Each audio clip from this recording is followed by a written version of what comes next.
Hello and welcome to the CNBC TV 18 special as we count down to the first year anniversary of the rollout of the goods and services tax. Joining us today is a very special guest, the man who was heading the empowered panel on the goods and services tax, the Finance Minister of West Bengal, Amit Mitra, member of the GST Council. Dr. Mitra, always a pleasure and many thanks for joining us here on CNBC TV 18. As I started by saying that you were in a sense the pivot around the GST negotiations as the chairman of the empowered panel.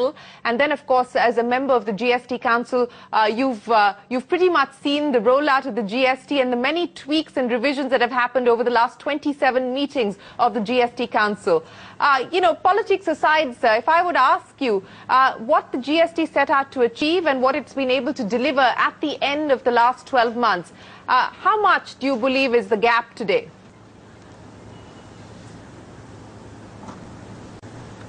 I think, first of all, let me submit to you that the states in the empowered committee were very reluctant for many, many years in wanting to agree to GST. In fact, it's interesting that my then colleague from Madhya Pradesh, who happened to be BJP, then also the Gujarat finance minister happened to be from BJP. So across parties, the great resistance to GST. Why? People must understand that. The reason is that the states have, through the VAT mechanism, had tremendous powers of being able to collect revenue and run their resources and their budgets. Now, GST would mean giving up this entire power. Now, what that meant is that in the Kolkata meeting of the Empowered Committee of all finance ministers, which I happened to chair at that time, we came to a consensus that we would agree to this provided 5 years of compensation of revenue lost is accepted by the central government.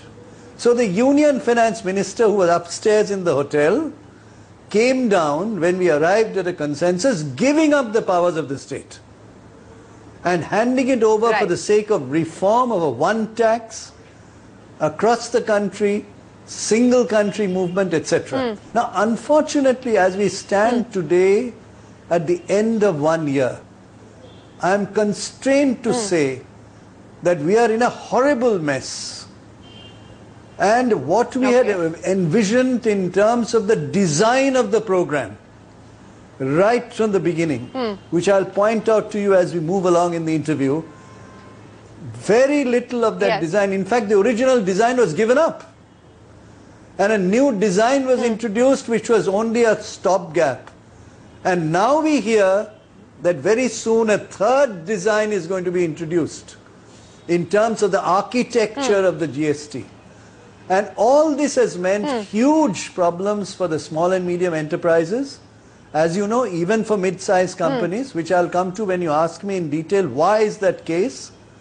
Also, it has even, believe it or not, because of the current system, of failure of the system, Hawala is going up. I'm told by my officers, Hawala transactions are going up. That I will explain as we come to that position. Let me ask you to pause there, sir, because you've defined, which are doing clean, neat, has not happened. Okay, let me ask you to pause there and pick up on the several points that you made. You said that things have turned into a horrible mess. Why would you say that, sir? Because largely when we speak with industry, and yes, there have been pain that small and medium enterprises have felt or exporters have felt, but largely corporate India has made the transition to the GST. When you talk about revenue collections, clocking over 90,000 crores month on month, some degree of stabilization has been achieved as far as revenue is concerned. When you talk about compensation, states have been compensated till about March 2018 to the tune of about 47,844 crores. So what is this horrible mess that you speak of?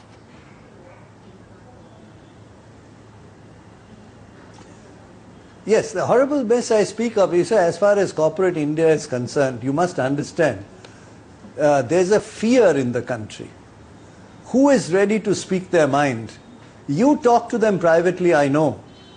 And I know what they tell you privately and what they are telling you publicly. Let me be specific.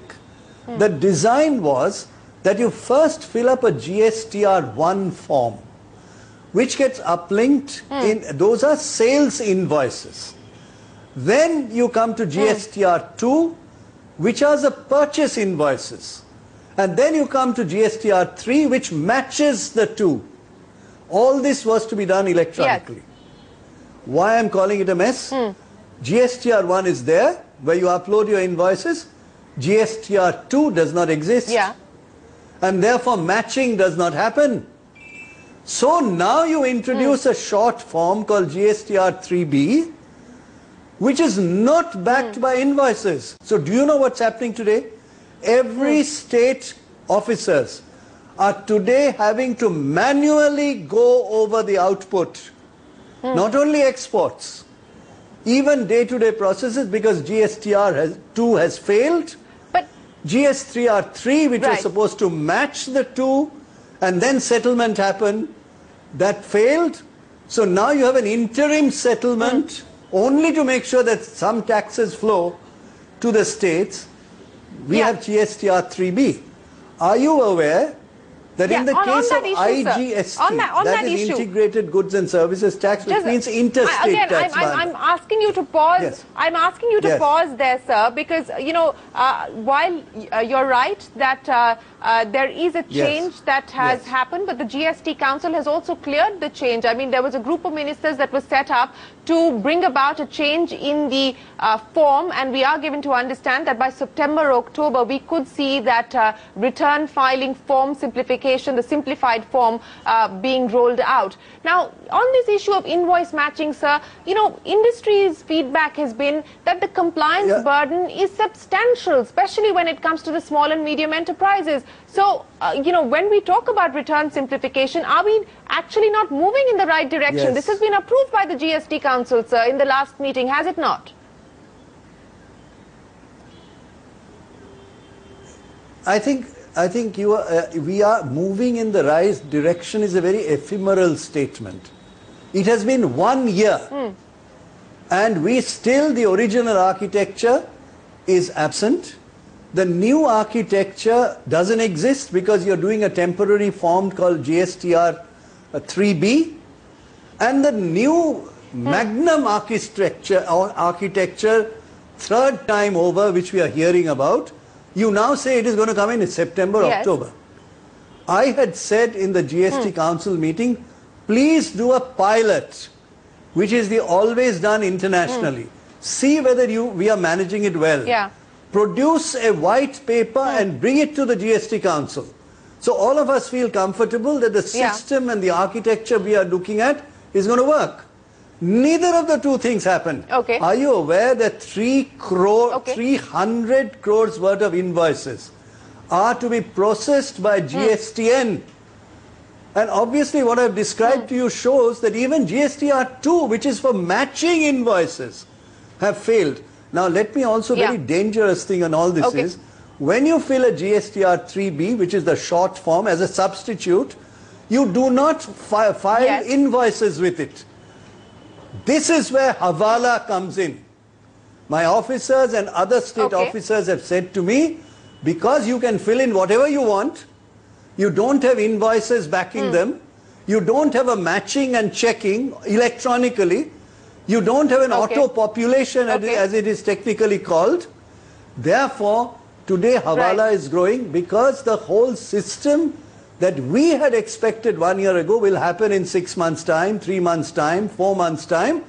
Now you're telling me the new system will come in October, September. Now, are you sure that's going to come? Well, that is the decision that was after our taken at the experience? last... So my submission is that is we what the gave up CBIC everything. says, sir. Yes. But let me ask you about the way forward now, sir. No, that is there fine. You see, you next can meeting form of the committees. GST Council scheduled. You can, yes. Sure, Yes, scheduled for the 21st. I want to now ask you about the way forward, sir. Do you believe that there are key legislative amendments that are required? If yes, what would those be? The second crucial issue is as far as further rate rationalization is concerned, specifically in the 28% bracket. Do you believe that that is something that should be attempted now, or should there be further stability in revenues before there is any move towards further rate rationalization?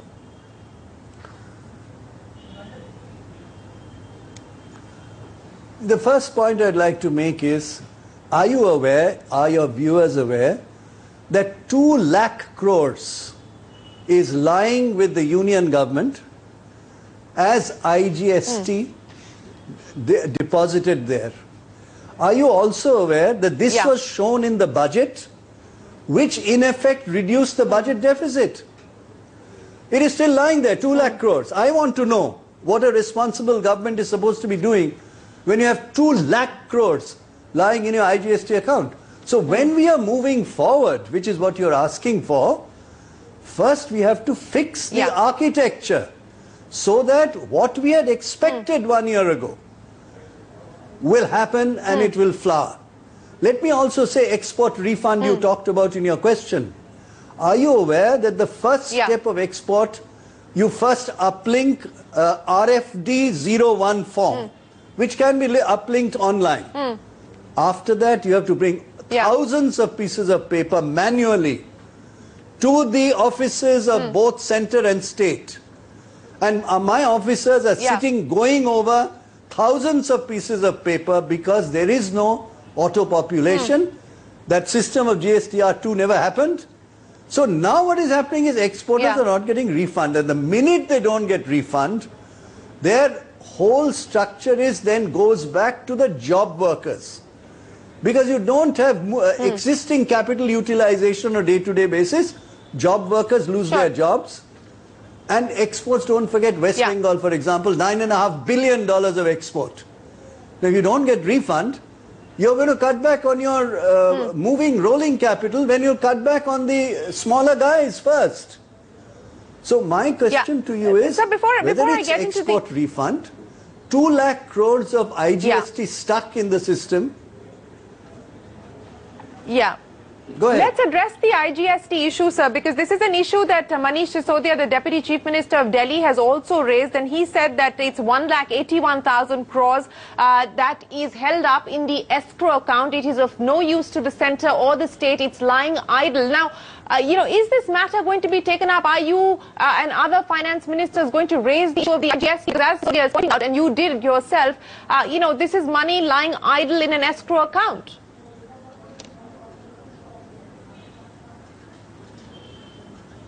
Let me correct this a bit. Mr. Sisodia is a very good friend and we all work together in GST Council across political parties. Key point here is this 2 lakh crores was shown in the budget. It's not just an escrow account. It is, you will find it in the budget. Okay. Therefore, the basic revenue deficit you're looking at is in fact not correct because this 2 lakh crores is hiding in there. Of course we'll raise it. What happens to IGST? Interstate trade, India is full of interstate trade. There are consuming states, there are producing states, there are semi-consuming, semi-producing states. Now all of them are doing interstate trading or integrated GST. Okay. Absolutely shocking when I said it's a mess. Is how do you, we wanted one tax which will move forward and we gave up VAT. We gave up entry tax. Now we end up with IGST not available to our businesses. Can you imagine going backwards towards thousands of pages of document being brought manually? This is why I'm calling it a mess. Let the government of India give an answer. You can't get away just by saying, this collection. You tell me which collection has reached the level that you wanted. Sure, but on the issue, sir, of whether we can expect state governments to play ball with the centre says, look, we want states to agree to the idea of bringing petroleum products under the ambit of the GST. We're given to understand that this might in fact be taken up at the level of the GST Council in the next meeting. Is it realistic to expect that things like petroleum, real estate, whatever is outside of the ambit of the GST, or perhaps, if not fuel altogether, but things like ATF, could in fact be brought under the ambit of the GST? Is this a realistic expectation? Yeah. You see, I don't think so. You see, what I have described to you, factually, of the corrections required, unless they happen. Let me give you one more example. The appeal module. So suppose you say this is my refund and the state disputes it. Do you know that the appeal module is not itself online, which was supposed to be?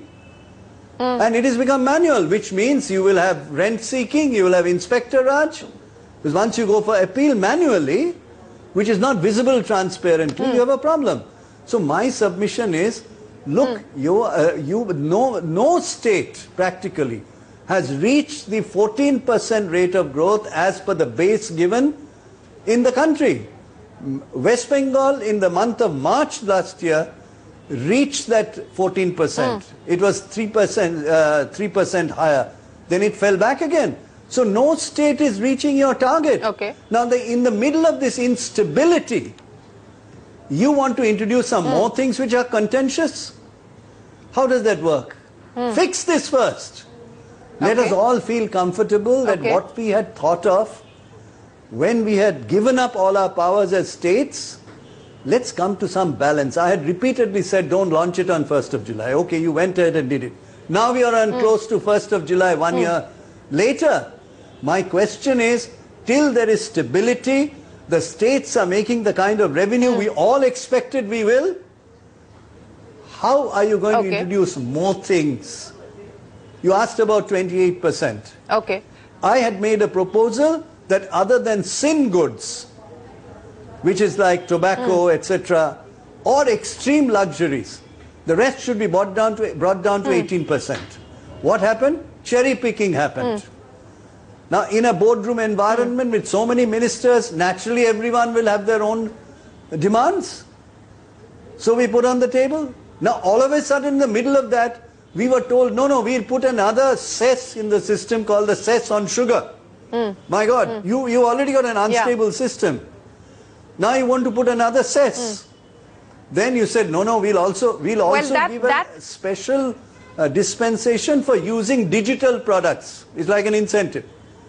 Yeah. Now, that has gone nowhere. Now the central government itself is giving money for sugar issues in UP. On providing incentives for digital transaction as well as the sugar cess, at least it looks like both those issues have been pushed to the back burner for now, or so it seems. So from what I hear from you, Dr. Mitra, it's very clear that states are unlikely to support the demand for including real estate, petroleum, etc., into the ambit of the GST just yet. But would you agree to perhaps pruning the 28% bracket, because you were not in favor of anything outside of the sin goods being in the 28% bracket to start with? Or do you believe that let revenue stabilize further before any more tweaking is done with rates?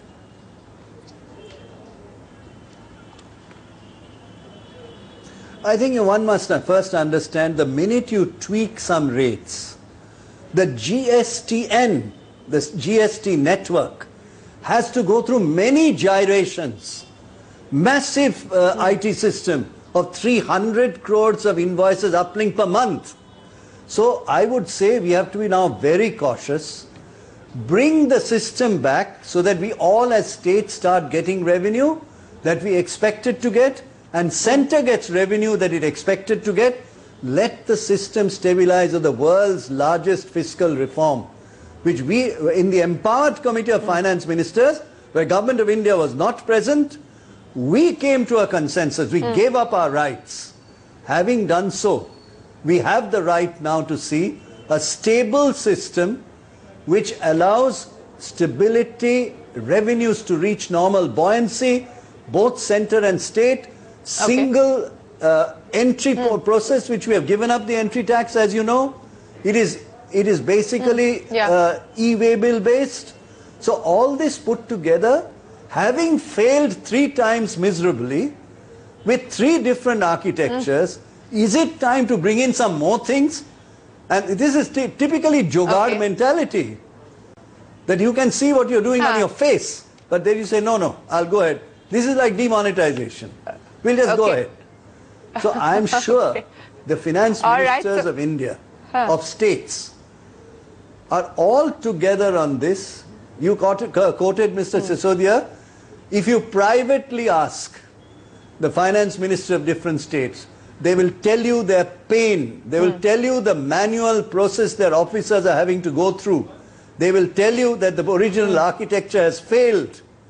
This they'll tell you, and they'll tell you, I'm most afraid of the fact that my revenue has not come back to normal, so I'm dependent on the center by constitutional amendment to give us compensation. We don't want compensation if we can do our own revenue. Why you should be dependent on the center? Yeah. But we have to, and that's the constitutional guarantee they've given us. You think the state finance ministers are not pained by this failure of the system? It is. Yeah. You privately ask them, and they'll tell you. Well, you're pretty much publicly stating the pain, sir. I don't need to privately ask you about it. You've made it amply clear here on live television. But let me asking you, Dr. Mitra, in terms of the priorities and the road ahead now, as we kickstart the journey into year 2, what will you put down as the 3 top priorities that ought to be addressed?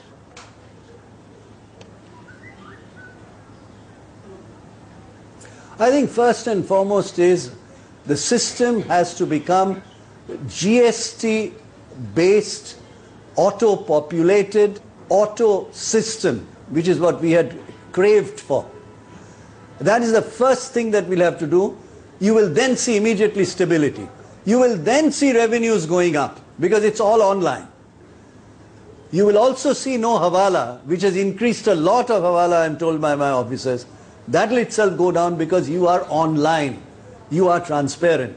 So the first step in the next 3 months should be to fix the system once and for all, as we had expected many, many months. We get stability of revenue collection. We get stability of business, small and medium enterprises, crying out loud today. They may not tell you publicly, but they are in terrible shape because there is no matching of systems of GSTN1 and GSTN2, which results in GSTN3. They don't know what will happen to them. They are just putting in GSTN3B what they think is right, and now you go on appeal. Even that's not online. So I want you to understand that the first step is the central, not only ourselves, and then go to the next step of discussion on how you are going to deepen, work towards other kinds of reforms in the system of GST to tell the world this is the world's largest fiscal reform. So far, it's a complete mess, and I find it, and I'm hoping that in the next 3-4 months or 5 months, having failed in the first 1 year, we come back to an automated system, which was our objective, with no rent seeking, with no manual process, by and large, and refund to the exporters, and the small and medium enterprises feel comfortable in being in the GST system. And revenue buoyancy must happen for states. Who wants to be dependent on the center? We would love to be dependent on ourselves, which we were during VAT.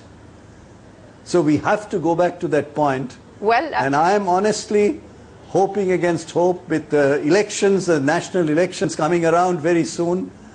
Who's going to take this call? The Honorable Union Finance Minister is, I empathize with him, he's not well. You have a new finance minister, and everybody is saying they don't know who's the finance minister. There's one, and PMO's website says something, finance ministry said website says something else. So we've got to get hold of this, and together, collectively, shoulder to shoulder, take care of the small and medium enterprises, take care of the exporters, and therefore only then move forward and propose new things which you have raised today. Okay. All right, Dr. Mitra, we will unfortunately have to leave it there. We're right out of time, but thanks very much for joining us here to talk about the experiences of the rollout of the goods and services tax in year 1 and what is the need of the hour as we step into year 2. Appreciate your time. Thanks for joining us here.